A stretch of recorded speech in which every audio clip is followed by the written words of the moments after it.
Hello po. Kumusta po kayo? Nakabalik ka na pala niyo, Mr. Maravillas. Nakabalik na kayo. Kadarating lang po namin galing sa pagbakasyon. Short vacation lang naman po.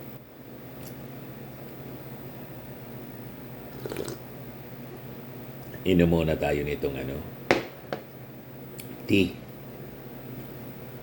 Paragis tea. Very healthy tea.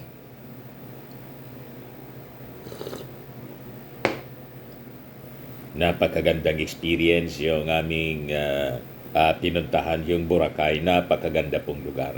And maybe next year, baka, hindi pa tayo sigurado, baka magbago. Di ba? Baka bumalik lang kami doon. Bumalik pa rin kami doon. Kasi marami pang lugar doon ang hindi namin napuntahan. Baka mag-island hopping kami. Di ba? Salamat doon sa tinuloyan naming hotel. Very accommodating sila. Friendly, accommodating, talagang asikaso. Pati mga kababayan yung sundo namin, door to door po. So napakaganda yung serbisyo po. Ito si Mrs. Ayahay yung buhay. Roof deck ito mga kababayan ng Feliz Hotel na tinuluyan namin. Tanaw ang dagat ng Boracay. May swimming pool sa taas, kaya lang hindi na kami nakapaligo dyan. Kinapos kami ng oras kasi. 3 days lang kami doon kasi mga kababayan. Napakagandang lugar. Hayaan niya Mr. Maravillas ang buhay. Ayan po yung Feliz Hotel Boracay. Kailangan gawin namin ito kasi habang malakas pa sabi namin ni Mrs. Magapag-ikot-ikot man lang po sa buong Pilipinas muna. Galugarin muna namin yung buong Pilipinas. Then later on siguro pag kaya pa ng aming budget, di ba? Kailangan siyempre nagbabudget tayo. Pag kaya pa ng ating budget, baka makapag-travel tayo with the family sa ibang bansa naman po. Unahin natin dito sa Asia muna. Sa Kuala Lumpur, Malaysia, 3 beses na po akong nakapunta doon. Yung una kasama ko si Queenie. Then yung ibang mga travel natin doon, ako lang yung nakapunta. Si Mrs. hindi pa. Buti si Queenie kung saan na yun nakapunta. Sa Thailand, sa India, sa Hong Kong, sa Macau. Yung dalawang lalaki ko naman sa Saudi Arabia. Nagtrabaho kasi sila as OFW doon. So, yun ang ating gagawin mga kababayan. Kung luluobin ng ating Panginoon, siyempre, sana bigyan tayo ng malakas na pangangatawan, di ba? Para makapag-ikot-ikot naman po at i-enjoy yung ating retirement. Sa mainstream media kasi po, nag-retire na ako. Pero sa vlogging, nagsisimula pa lang. Di ba? Sa social media. Ilang taon pa lang tayo. 2016 ako nagsimula after retirement. O ngayon, dito tayo sa ating topic. Maraming salamat pala muna kasi umabot na tayo dito sa 1,550 subscribers dito sa bagong channel natin, Life with Dan TM. Ito kasi, sabi ko, establish ako ng bagong channel na non-political naman yung ating mga topics about family, life, about relationship, about travel, yung relax na mga topics po, about relationship, about our emotions, about our kids, paano mapalaki natin ng tama, about the retirement, so tamang-tama po itong pag-usapan dito. So maraming mga topics na pwede nating madiscuss dito mga kababayan, mapag-usapan. Ang purpose natin para mapulutan natin ng aral. Tulad nitong balita mga kababayan ngayon sa bandera. Di ba kahapon, nilibing yung ating superstar, ang aming kababayan dito sa Bicol na si Nora Honor. Pero after na mailibing siya, may lumabas agad po na controversy. I-share ko po ito sa inyo. Yung iba, masama yung reaction po. Bakit niya hindi na muna patahimikin? Hindi na lang patahimikin yung kaluluwa ni Nora Honor. Actually, ang involved dito, mga kababayan, na-observe kasi. At siguro baka na ikwento ni Nora Honor noon, ngayon, nakita ng mga kaibigan ni Nora Honor na mga reporters. Nandun sa Lamay, iyak ng iyak daw na parang member ng family. Pero sabi dito sa balita, noong panahon niya na humingi ng tulong si Miss Nora Honor, dinidma lang nitong isang celebrity. Kasi di ba medyo yung finances ni Miss Nora Honor hindi na kasing stable noong panahon ng kanyang kasikatan. Siyempre, naging madalang na rin yung kanyang mga projects, hindi na tulad ng dati. May mga pelikula, may mga lalot na kwan yung boses niya, nasira yung boses niya. So, medyo naging financially stable. So ito, i-share ko muna sa inyo yung balita mga kababayan. At pag-usapan natin, para siguro hindi mangyari sa atin po. Kasi pag nangyari ito sa atin, lalo na yung mga nag-retire na po sa trabaho, talagang problema. Siyempre po, tatanda tayo. O ito yung balita mga kababayan sa Bandera. Sabi dyan, celebrity dinidman si Nora nang humingi ng tulong, pero super cry sa Lamay. Ano niya, Mr. Maravillas, ang tingin mo, bakit super cry sa Lamay? Malamang siyempre nagigilty siya kasi dinidma nga po nang humihingi ng tulong. So kahapon nga, nayatid na sa huling hantungan ang superstar na si Nora Honor at National Artist for Film and Broadcast Arts.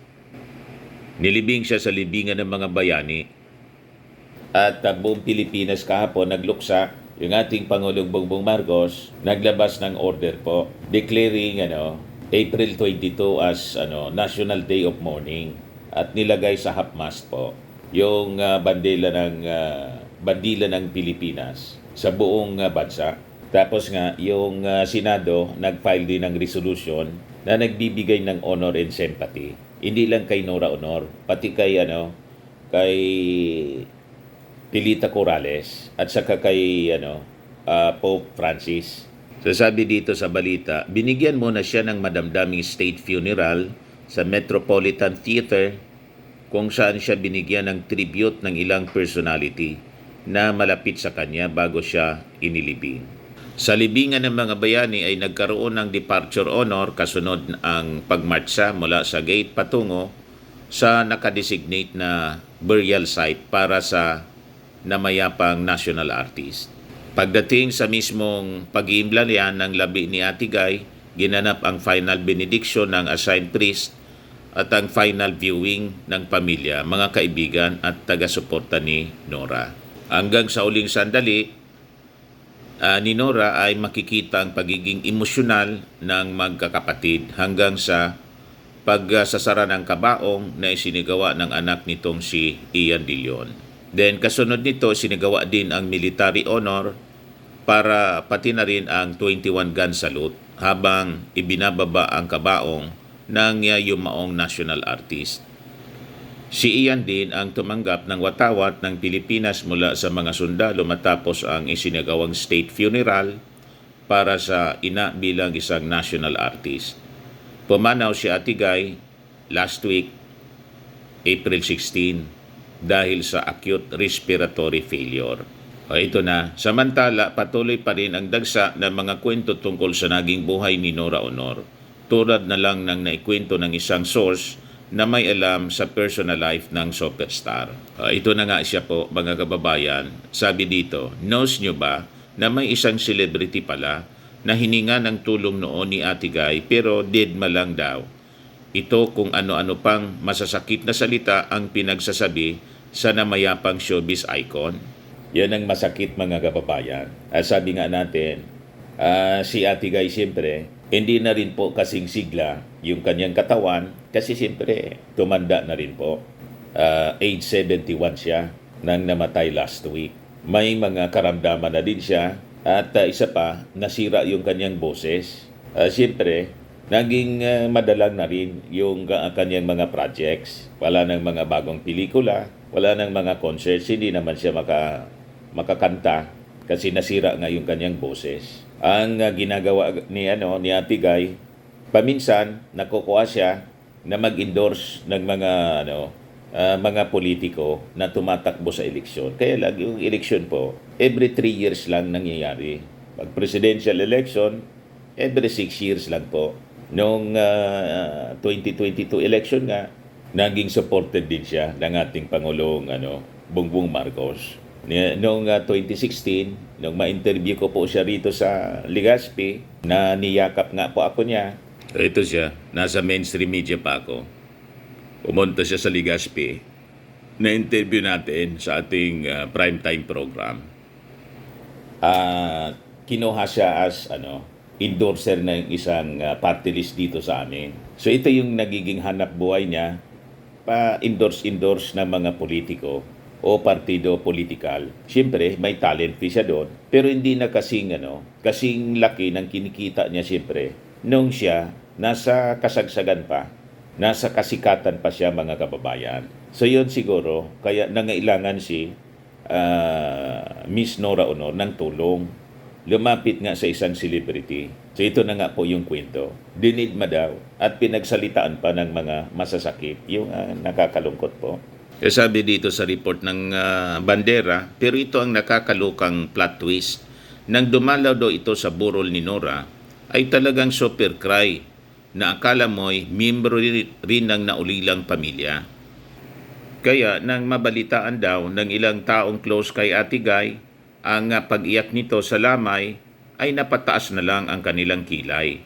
Sabay sabing, apaka-plastic ha? Sabi naman ng isang nakausap namin, baka raw nagigilty ang naturang celebrity sa pambabaliwala niya noon sa superstar, kaya todo iyak siya sa lamay. So hindi na din muna pinangalanan ng Bandera kung sino yung ikinuwento. Possibly ang nagkwento yung member ng family ni Ate Guy mismo. Siyempre nang lumapit siguro si Ate Guy at dinidma o nireject kung ano man yung hinihinging tulong, possibly project, mabigyan siya ng pagkakataon na makapagtrabaho, siyempre, kailangan niya ng trabaho para kumita, pangsuporta sa pamilya. Siguro nakita yung kalagayan ni Ate Guy, may sakit na, dinidma. Siyempre, yung tao naman, lulugo-lugo yun, umuwi, naikwento. Siyempre, naikwento sa kanyang kapamilya, niya Ate Guy yung nangyari doon sa lakad mo. Umiyak na lang siguro. Kasi siyempre, nawa siya sa kanyang sarili, may sakit siya, kailangan niyang kumayod, pero dinidma siya. And this time, nang pumunta sa lamay po ni Ate Guy, nag-iiyak daw yung celebrity. Kaya tinawag siya na napaka-plastic. O ngayon, basahin natin yung mga reactions po ng kwento rito at pag-usapan natin. Sino nga ba yung super cry? Sabi ng isang netizen. Sabi ni Anita Passion Hernandez, tumigil na kayo, wala na yung tao, wala nang issue. Sagot ni Anita Passion Hernandez. Sabi ni Jigar, let guns be bygones. Huwag nang sariwain ang nakaraan. At sino tayo para humusga? Sa kung sino man yung binabanggit ninyo na super cry, kung yung nanghingi ng tulong, hindi makaingay ang sinasabi niyong pangyayari, kung meron man, manahimik na lang sana kayo tulad ng ginawa ng namayapa at sinama na lang niya sa pupunta niya ang pilit niyong sinasariwa. Sabi ni Hakim Habiliana, napanood ko nandun yung isang nangangarap maging senator. Kahit yabang lang ang tanging alam at nandun yung isang senator na walang silbi sa bayan. Sabi ni Abliti Lolit, Bandera, tama na yan. Kakalibing lang, issue ka na naman dyan. Sabi ni Boss Nards Ramirez, yung mga senador nag-aasam ng boto nasa libingan ng bayani. Nakita nga natin doon, mga kababayan, maraming mga politikong senador na celebrity. Hindi natin alam kung celebrity senador ang hininga ng tulong at nireject si Nora Honor or celebrity na tatakbo pa lang na magsenador o mga kaibigan dati. Siyempre hindi man po dudulog, hindi man hihingi ng tulong si Nora Honor sa isang celebrity o sa isang kasama niya sa anak buhay kung hindi close sa kanya. Ngayon, that is normal sa isang tao na ang pupuntahan mo pag ikaw ay nangailangan, yung tingin mo, kaibigan mo.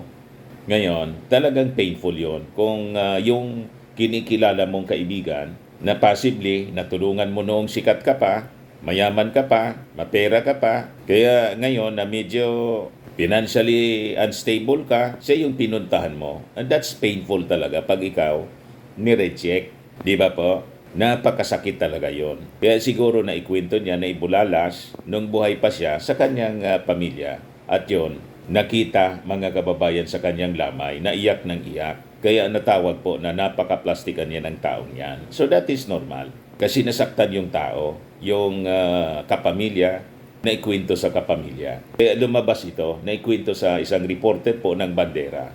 Ang purpose ng ating pagkwento nito para mapag-usapan natin at magsilbing aral sa atin. Sabi ni Alicia, nakakalungkot, oxygen lang pala ang kailangan niya. Wala man lang daw nag-donate. Yung mga umiyak baka nagsisi at wala man lang sila na itulong. Sabi ni Vilma Kayanga Ibarita, maybe she regretted what she did. And that's okay. We all make mistakes and it takes courage to own up to them. Sabi ni Irene Salango, ganyan talaga, wala namang perpekto sa mundong ibabaw. Malaya tayo sa pangusga, rich or poor, malaya tayo mag-comment, positive man o negative. Respeto ang kailangan natin. Wala lang below the belt. I-treasure na lang natin ang mga magagandang alaala ng namayapa. Sabi ni Sioni, ganyan ibang tao, pag mabait ka, pipigain ka hanggat meron ka. Pag walang-wala ka na, di ka na rin makalapit ng tulong sa kanila. Lesson learned. Yan mismo, mga kababayan, ang punto natin. Bakit kailangan nating pag-usapan ito? Dapat matuto tayo sa lessons na iniwan po ni Nora Honor. Pero hindi lang po kay Nora Honor ito nangyayari. Napakarami mga celebrity. Sikat sila, kaya lang noong panahon na lumipas na yung kanilang kasikatan, hindi nakapag-ipon. Bangga rito, bangga doon. Talagang nakakaawa yung kanila pong retirement. Itong kwento ng ating superstar, nangyayari din ito sa ordinaryong mga tao.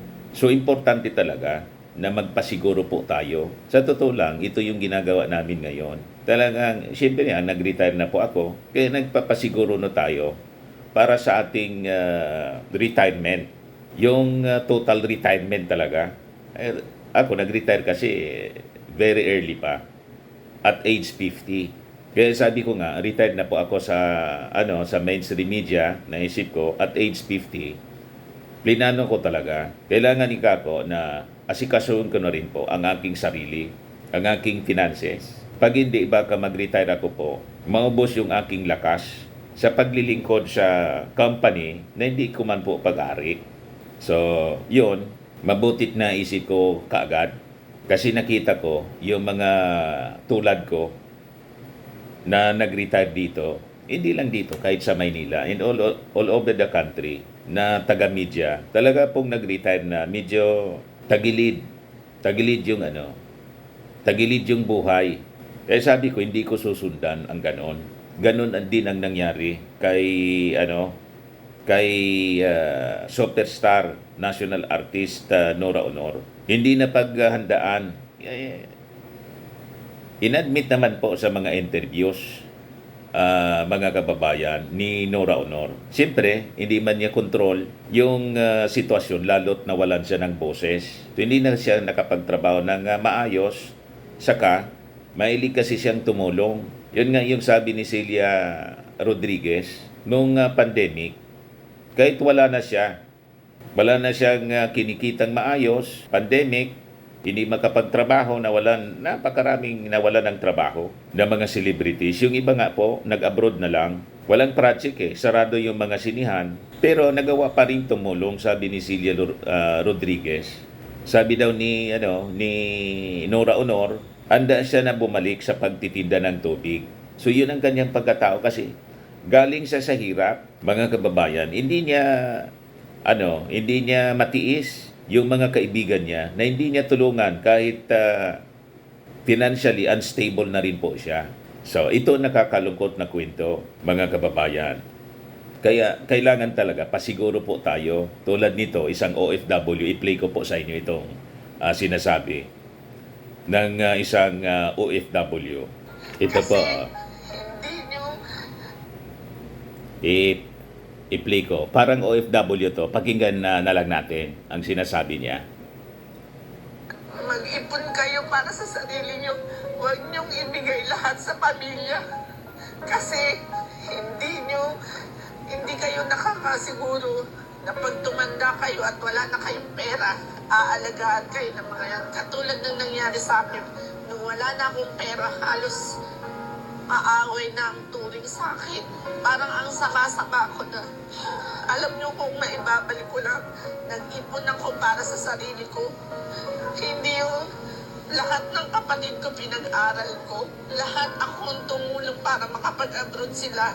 Hanggang sa kahuli-huli ang pag-abroad ko, tumutulong ako sa kanila. Magulang ko, tinulungan ko yan. Pero nung wala na akong maibigay, para na akong basura.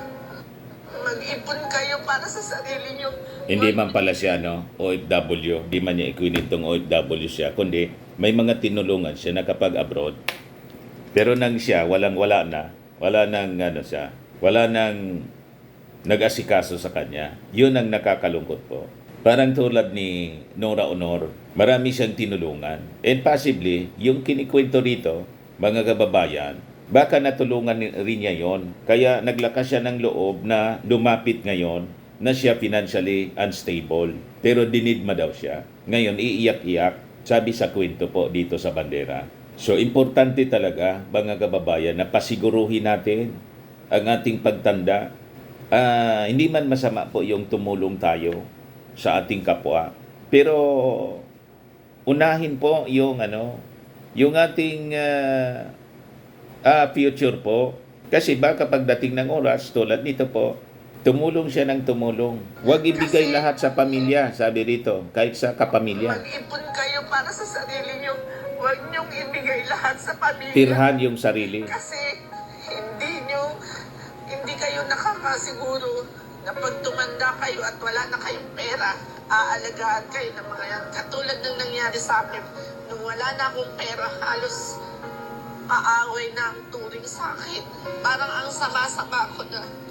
Alam nyo kung maibabalik ko lang, nag-ipon ako para sa sarili ko.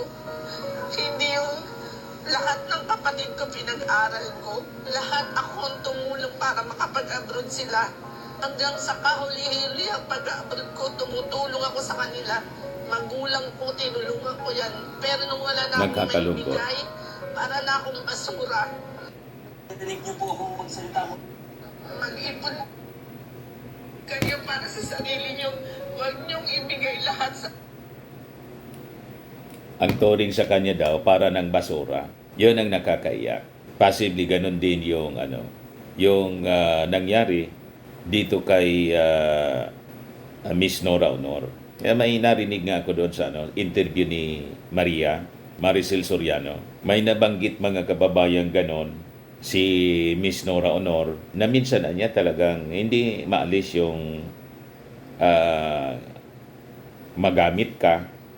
So, mababasa natin, hindi niya diniretso yung kanyang statement, pero mababasa natin sa kanyang mga salita, reading between the lines. Ibig sabihin, napakaraming tao, maybe politiko, maybe kasama niya sa trabaho, na nung sikat siya, dikit ng dikit sa kanya. Nung medyo lumipas na, dumalang na yung kanyang mga projects, siya naman yung nangailangan, digma na. Di ba? Ganon ang mundo natin, mga kababayan. Kaya tama yung sinabi nitong babae. Kahit sa pamilya po, hindi mo hawak ang isip ng kahit member ng family. Talagang nangyayari siya, mga kababayan. Kaya pasiguro po tayo sa ating retirement. Yun na rin po yung aming ginagawa. Kasi unang-una, yung mga anak natin, siyempre mag-aasawa sila. Magiging priority din nila siyempre yung kanilang pamilya. So, kailangan tayo dapat siguraduhin natin na hindi tayo magiging pabigat sa sa ating mga anak. Yon ang gusto kong i-share sa inyo po ngayon. Mag-ipon, magpasiguro, mag-invest habang may lakas pa po kayo para yung mga maintenance medicines ninyo, pangangailangan ninyo sa kung ano, sa pagtanda, sigurado po tayo. Tama po mga kababayan. So, kailangan simulan na ninyo ngayon yung pag-iipon. Alamin ninyo kung ano yung magiging mga retirement needs natin. Importante may retirement fund po tayo. At huwag ninyong gagalawin yan. Kahit anong mangyari po, i-set aside ninyo sa secure na lalagyan yung inyo pong retirement fund. Kung may utang kayo, may mga pagkakautang kayo, this early dapat, you have to free yourself from debt. Yun ang ginawa namin po. Lahat ng pagkakautang namin sa bangko, sa pag-ibig, yung mga loan sa pag-ibig po, di sa bahay, inuna na ng aking asawa po na mabayaran. Tapos yung mga credit cards, hindi na kami masyadong gumagamit po ng credit cards. Kasi nagyayaman dyan sa credit cards po yung mall sa kabangko. Di ba? Pasiguro po tayo. Sakit sa ulo po. Yung bangko gustong-gusto magpautang pag may nakikitang dumadaloy sa bangko. Lalo't pag malaki-laki yung dumadaloy sa bangko mo, kung anong sources, negosyo, etc. Ang babait mga kababayan yan sa offer ng kung ano-ano. Pagkakagastusan. Be wise. Yan po ang aking advice sa inyo. So, kailangan may emergency fund din po kayo. Halimbawa, may na-hospital, immediately may bubunutin ka na magagamit na pera. You have to plan your Medicare strategy in advance. Kasi siyempre, habang tumatanda tayo, madalas na yung mga karamdaman dumadapo po sa atin. Then, you have to take steps to ensure a guaranteed retirement income. Ako halimbawa, ngayon, sabi ko sa aking sarili at kahit sa aking pamilya, lagi kong dinidiscuss sa kanila, ang aking productive year, sabi ko, limitado na. Siguro mga 10 to 15 years, pwede pa akong mag-vlogging. But afterwards, mga kababayan, siyempre hihina na rin tayo. Pati niyan yung aking pagsasalita, baka hindi na ninyo maintindihan. Kailangan na natin AI. Di ba? Buti na lang may AI po. Hindi man tayo makapagsalita, gagamit tayo ng AI para makapagpatuloy sa vlogging. O, di ba? Maganda rin na may AI na ngayon. Wag lang gamitin sa deepfake at pag-spread ng fake news. Ngayon, kung wala ko yung idea, do not hesitate to seek professional advice. Iyon ang rason mga kababayan kung bakit itong Life with Dan TN na channel natin, in-establish natin purposely para po maging vehicle or channel natin para sa discussions na mga ganitong kapakipakinabang na bagay para sa ating paghanda, sa ating retirement. Di ba? At saka siyempre, about relationships, about emotions, at least about family, marriage, sa pagsishare natin ng ating mga experiences, nakakatulong tayo sa ating kapwa. Na yung mga kamalian natin na dinaanan, hindi na maulit. Hindi na po ma-experience din ng ating mga anak, ng ating mga kaibigan. Kaya nga po ito, sinare ko sa inyo, yung naging experience po ni Ate Guy at saka yung naging experience nito na isang nanay na tumulong sa kanyang pamilya. Pagdating ng oras, hindi pala siya nakapagpasiguro ng para sa kanya sarili. Kawawa po yung kanyang kinahinatnan. Tama po? Kung ito po ang ating channel ay nakatulong sa inyo, like and share po ninyo. And kung hindi pa kayo nakasubscribe, click subscribe po. At hit the notification bell para lagi po kayong updated sa mga topics na atin pong papakinabangan. Okay pa? Lumamig na yung tiyak ko. Napahaba yung ating discussion po. Malamig na. So, yan muna po mga kababayan. Bye-bye. God bless.